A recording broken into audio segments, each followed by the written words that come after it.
J'ai déjà consacré un certain nombre de petites vidéos à la question de la communication, mais jamais à ces grands principes que je vais évoquer ici. Alors, 11 grands principes en communication parmi une infinité d'autres principes, mais ceux-là ont du sens pour moi. Premier principe, la communication totale et parfaite, sans aucune distorsion ni ambiguïté, n'existe pas.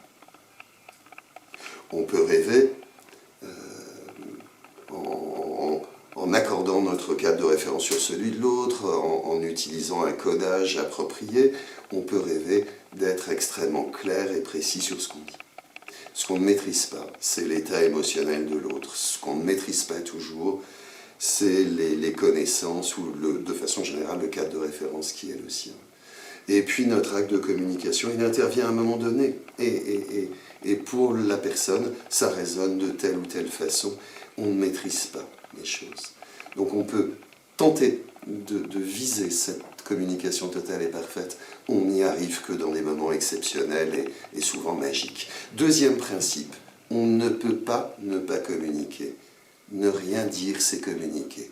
Je prendrai l'exemple que donne Václavic, qui doit donner une conférence et qui est dans un aéroport. Il a à côté de lui quelqu'un qui tente de s'adresser à lui, qui fait un petit mouvement, un petit bruit, qui puis va lui toucher le coude, va s'adresser à lui en lui disant « Pardon monsieur », et Václavic se retourne le nez dans ses dossiers.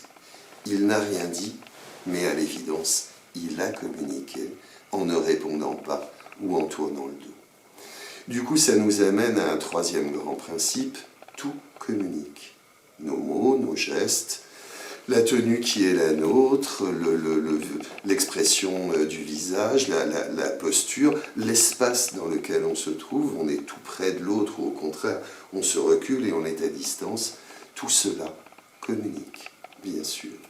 Quatrième grand principe, méfions-nous de nos perceptions immédiates. Nous ne voyons pas tous et toutes la même chose au même moment. N'importe quel enquêteur de police nous dira la même chose. On a des témoignages sur une même scène qui sont extrêmement diverses.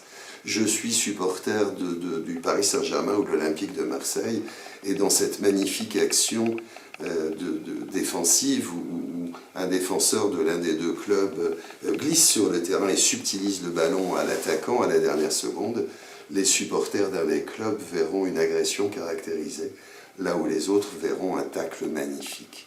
Nous ne percevons pas les choses de la même façon au même moment, et pourtant la situation est identique. Cinquième grand principe, les mots n'ont pas une signification absolue. Ce sont les hommes qui leur donnent un sens. Chacun et chacune comprendra que derrière le mot gros ou grosse, évidemment, une femme ronde qui pèse, je ne sais pas, 80 kilos, n'a pas la même définition du gros qu'une jeune femme anorexique de 35 kilos qui a l'impression d'être trop grosse.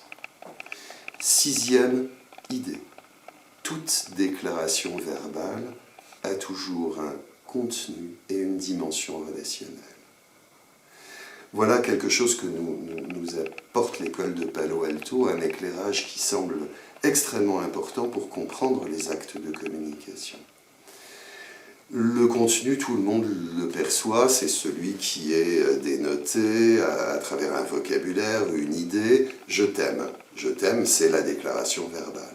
Tout le monde comprend bien que ce je t'aime, susurré à l'oreille de quelqu'un, les bras autour de son cou, ce je t'aime n'a pas le même sens que quelqu'un qui criera à la face de l'autre « Je t'aime » quand l'autre lui aura dit « Mais est-ce que tu m'aimes » Évidemment, la dimension relationnelle est ce qui donne véritablement du sens à la déclaration. Le contenu n'est qu'une dimension de la communication et seulement un de ses aspects.